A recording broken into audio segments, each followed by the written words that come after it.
Screen-nya. Sudah, Kak. Oke, Bismillahirrahmanirrahim. Oke, jadi betul tadi yang disampaikan, ada sedikit perubahan dari judul, tapi sebenarnya tidak mengubah secara substansi dari isinya itu sendiri. Pada prinsipnya adalah yang akan kami sampaikan ini berkaitan dengan upaya pengelolaan sisa konsumsi Ramadan 1443 Hijriah melalui aksi relawan Zero Waste di Masjid Salman ITB. Saya sendiri, Lulu Nailufa, selaku asisten manajer dari bidang pengkajian dan penerbitan Yayasan Pembina Masjid Salman ITB. Di sini bersama rekan saya juga bergabung di ruang Zoom ini ada Diniana Sara. Beliau ini merupakan koordinator yang menjadi koordinator relawan Zero Waste tahun lalu ketika pelaksanaan Ramadan 1443 Hijriah. Oke, jadi kalau misalnya ditanya mengapa ini menjadi hal yang penting gitu ya, kalau kita misalnya melihat ada konteks Ramadan fasting, kemudian juga versus feasting, kadang kita akhirnya melihat Ramadan itu sebagai satu kondisi pesta gitu, entah itu pesta makan, pesta apapun itu, tapi secara tidak langsung, walaupun kita tidak berkata itu adalah pesta, tapi kenyataannya perilaku kita justru mengarah kepada itu gitu. Jadi kalau misalnya kita bilang, kenapa sih akhirnya sisa konsumsi itu meningkat saat Ramadan? Ini fenomena agak menggelitik gitu sebagai seorang muslim gitu. Kemudian juga apa sebenarnya dampaknya itu bagaimana? Ada nanti mungkin hanya akan dipaparkan sedikit karena itu bukan ranah saya untuk menyampaikan di siang hari ini. Tapi betul itu ada akibatnya, ada dampaknya dan lonjakannya ini tuh sangat berdampak sekali di bulan Ramadan, signifikan sekali. Dan posisinya di sini adalah sebenarnya bagaimana Masjid Salman ITB menyikapi fenomena yang terjadi. Apalagi kalau kondisi sekarang di Bandung itu sendiri, ini menjadi satu permasalahan yang sangat-sangat membahayakan seperti itu. Oke, nah kalau secara umum sebenarnya kalau kita bilang mengapa sih sisa konsumsi itu meningkat, jelas di mana ada manusia di situ ada konsumsi. Entah itu jadi sisa ataupun enggak pasti ada gitu. Konsumsinya itu pasti ada dan itu meningkat. Kenapa? Kegiatan eventnya meningkat di Ramadan. Buka bareng, jajanan di mana-mana, tiba-tiba jadi yang tadinya nggak jualan jadi semuanya jualan gitu ya, dari yang jualan buka sampai jualan sahur semuanya ada. Apalagi sekarang di material kita sudah melihat ada perubahan paradigma penggunaan material di mana kita menganggap adanya kemasan sekali pakai ini lebih praktis untuk digunakan. Betul gitu ya, kita bisa bagi-bagi di jalan, kita bisa lihat berapa banyak kemasan yang kita gunakan ketika Ramadan itu meningkat secara signifikan. Nah, kalau misalnya kita lihat lalu sebenarnya apa sih masalahnya? Nah, dua masalah yang ini sebenarnya cukup merangkum dari apa yang terjadi hari ini. Yang pertama ada NIMBY syndrome, not in my backyard.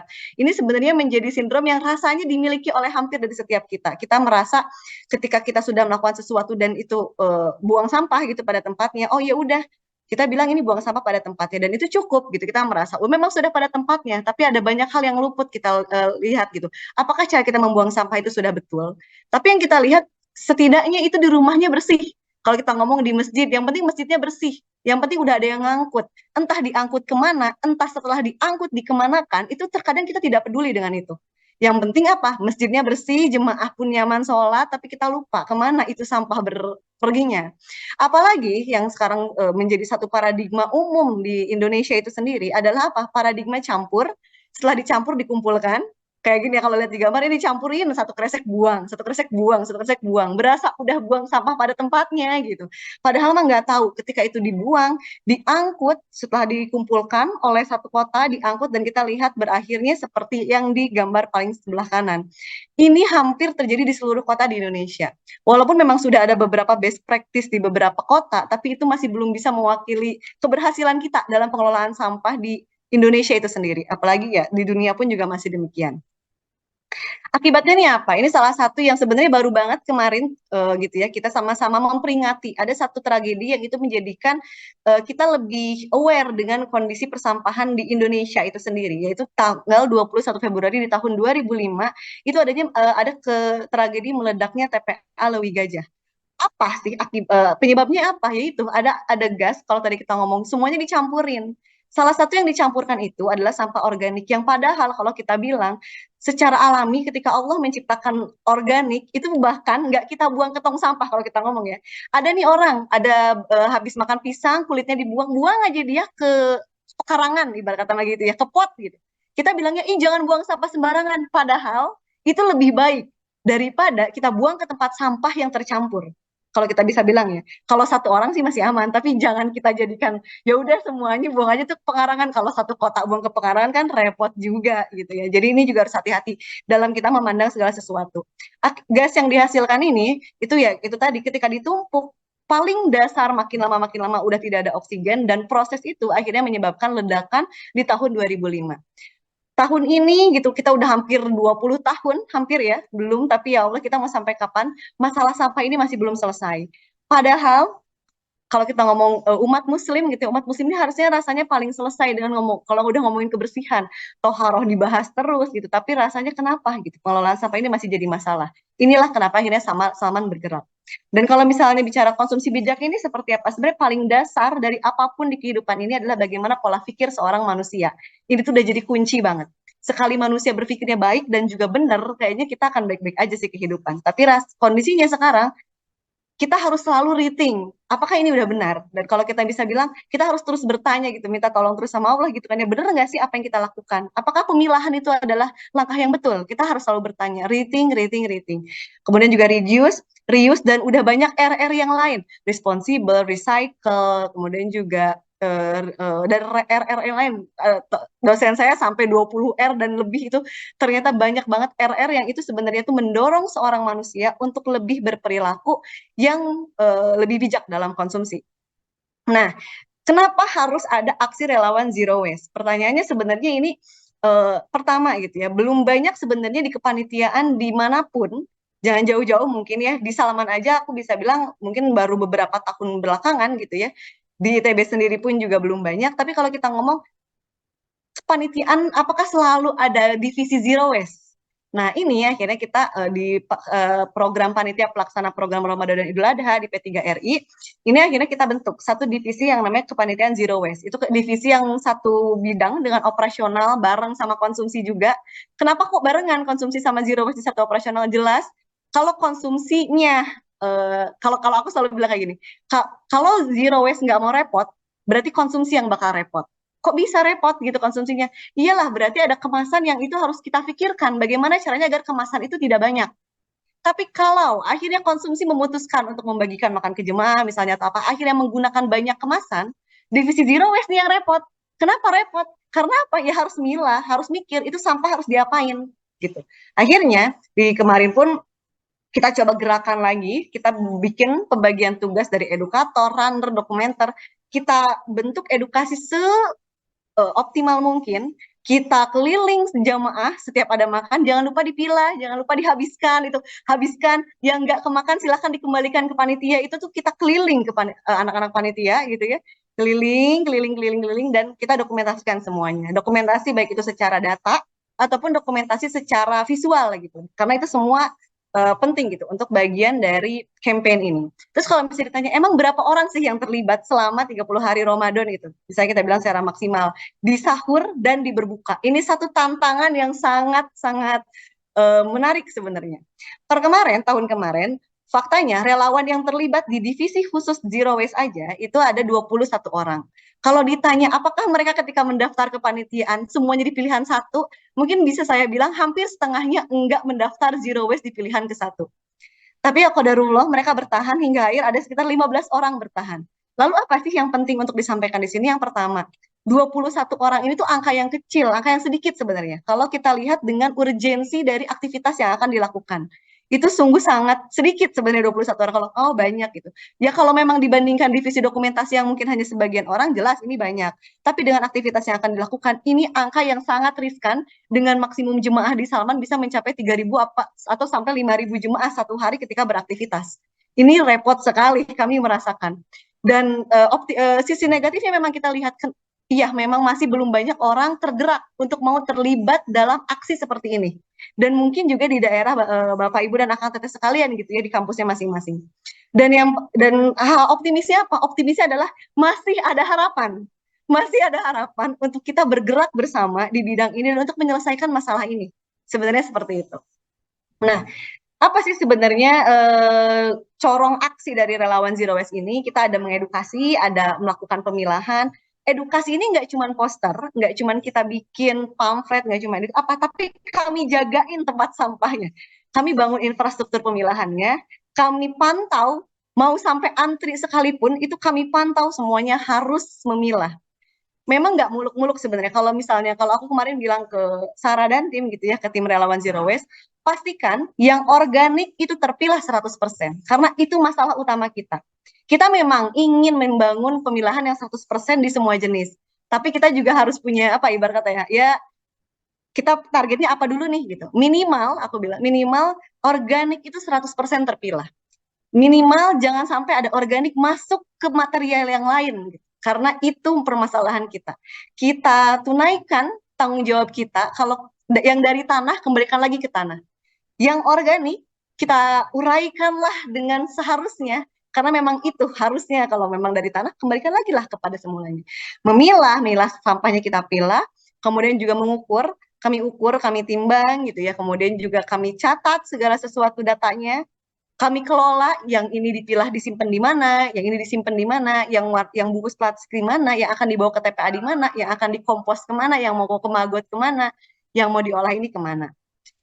Nah, yang pertama nih berkaitan dengan proses edukasi. Ini juga hal yang penting untuk dilakukan adalah menggaungkan itu ke seantero jemaah gitu. Jadi seusai berbuka, mau seusai sahur, kami selalu memberikan pengumuman. Pengumuman ini juga agak tricky gitu sebenarnya, tapi kami sebisa mungkin menggunakan istilah yang lebih umum. Masjid Salman ITB telah berkomitmen untuk memilah sampah sisa konsumsi. Bapak atau Ibu diharapkan dapat menyimpan sampah sesuai jenisnya pada tempat yang disediakan di sekitar area lapangan. Habiskan makanan dan lipat kardus agar volume sampah dapat dioptimalkan. Betul, kami kalau misalnya ditanya, memang sudah seperti apa gitu pengaturan konsumsi ketika berbuka di Masjid Salman? Ini pun masih jadi tantangan kami. Per tahun kemarin kami memang masih menggunakan nasi box gitu. Jadi itu juga menjadi tantangan, tapi sebisa mungkin ya udah kita lakukan apa yang kami bisa lakukan. Habiskan makanannya, lipat kardusnya. Kalau ada yang nggak dimakan, silahkan dibawa pulang atau silahkan simpan kembali di meja registrasi agar tidak terbuang. Mari bijak kelola sisa konsumsi dan bersama jaga bumi. Ini label yang kami gunakan untuk area pemilahan. Kalau bisa ditanya kok banyak-banyak gitu ya, sebenarnya ini kembali lagi ke setiap masjid. Bagaimana hubungan masjid dengan stakeholder terkait dan kemampuannya kita membangun jejaring. Kalau kita bilang mudah membusuk, oke mau dikemanain? Nah itu tuh berapa banyak yang terpilah itu tergantung masjidnya gitu. Kalau memang masjidnya ternyata bisa membangun jaringan yang luas, ternyata bisa ngolah tambahan. Oh ada B3, oh kok nggak ada B3 sih di sini, jelas Salman belum sanggup untuk mengelola B3 saat ini. Itu agak kesulitan gitu ya oleh kami. Jadi nggak ada. Kalaupun memang ada lu ini kita mau buang baterai nih, silahkan bawa dulu pulang ke rumah sampai nanti menemukan ada Dropbox untuk menyimpan B3-nya teman-teman, baru buang di situ. Pastikan ketika menyimpan, disimpan seaman mungkin, karena itu tanggung jawab kita juga. Kenapa kita pakai baterai? Gitu, ibarat katakan kayak gitu. Iya butuh, oke memang butuh. Kalau gitu silahkan pikirkan mau diapakan kalau baterai itu sudah tidak dipakai. Ini proses panjang, ini proses perjuangan yang panjang, karena tidak semua orang mau bergerak ke situ gitu. Nah, kemudian ini pun juga penting, kalau misalnya kita bilang penting sekali untuk masjid-masjid ketika memang sudah punya akun-akun media sosial, udah punya jemaah online, jemaah offline, itu juga mengedukasikan apapun campaign yang bisa dilakukan, bentuk apapun campaignnya, gitu ya. Ini dua contoh yang kami yang kami publikasikan ketika Ramadan tahun lalu, berkaitan dengan puasa plastik, booster pahala Ramadan, kemudian juga usia bumi 7 tahun lagi. Ya, itu kami bikin satu serialnya. Bapak, Ibu, teman-teman sekalian bisa silahkan menyaksikannya di Instagram @saviorangers. Karena kalau di Instagram atau di Instagramnya @salmanitb, tapi mungkin karena Salman ITB lebih banyak postingan jadi agak repot scrollingnya gitu ya di Reels. Seperti itu. Jadi Bapak Ibu sekalian bisa silahkan menyaksikan dan kami sangat terbuka untuk banyak kolaborasi dan banyak masukan gitu ya untuk pengembangan pengelolaan model Salman ramah lingkungan di Bandung itu sendiri. Kemudian kalau bisa ditanya, emang seberapa sukses sih pemilahannya? Kak, 1 menit lagi ya. Oh oke. Ya ini kalau kita aku tampilkan gambar-gambarnya, ini gambar-gambar pemilahan. Alhamdulillah cukup terpantau dengan baik. Kemudian juga ini area penimbangan gitu ya, pengukuran data. Kemudian kami lihat juga ini menarik sebenarnya. Bagaimana kita akhirnya tahu betul memang jemaah itu tinggi di awal Ramadan, menurun di tengah Ramadan, dan meningkat di 10 hari terakhir. Kelihatan dari grafik ini. Kemudian juga ini kalau misalnya tadi kami singgung, kami sempat kewalahan mengolah organik yang 1 hari bisa sampai 20 kg lebih. Akhirnya kami mencari cara, alhamdulillah ternyata di Sabuga mau mengembangkan Magot, ini karena akan lebih cepat gitu ya penguraiannya. Jadi kami bangun jejaring juga dengan Sabuga ITB untuk pengelolaan yang organik. Ini juga komposter, ini di Masjid Salman ITB, kami alhamdulillah udah ada 5 komposter dan bisa jadi akan terus berkembang dengan peningkatan konsumsi setiap tahunnya. Seperti itu, kemudian juga kalau misalnya ditanya seberapa apa namanya seberapa ini pemilahannya memang belum 100% tadi kalau misalnya sudah saya sampaikan belum 100%, tapi betul ini datanya bisa nanti disaksikan lagi. Dan alhamdulillah kalau dari data-data ini kami berhasil mengelola beberapa data dan ya itu tadi kalau kami sampaikan silahkan bangun stakeholdernya untuk bisa mengelola di masjidnya masing-masing. Kayak gitu. Nah, intinya yang ingin saya sampaikan dari total hampir 1,7 ton sampah yang dihasilkan di Masjid Salman ITB selama bulan Ramadan, sebanyak 71% dikelola sendiri, baik itu dijual ataupun dikompos di lingkungan masjid. Nah, ini akhirnya menunjukkan bahwa ada pengurangan ke TPA itu sebesar 71,36% atau 1,2 ton itu selama bulan Ramadan. Bayangkan kalau ini dilakukan di semua masjid di Indonesia, sebut saja 50%-nya saja, keberhasilannya itu bisa, oh TPA kayaknya mungkin suatu hari nanti kita udah nggak butuh TPA nih, karena udah zero waste gitu ya. Kalau ternyata 100% nggak usah ada dibawa ke TPA. Semua masjid bisa mengelola sendiri, insya Allah. Oke, ini terakhir aja, 1 menit aja Teh, saya minta waktu tambahan, sedikit video aja.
Oke, itu terakhir. Jadi pada intinya sebenarnya bicara apapun, karena kita bicara generasi emas, kemana kita akan membawa generasi kita, perspektif seperti apa yang mereka pegang, bahkan persoalan konsumsi dan sampahnya, itu memang sepenting itu.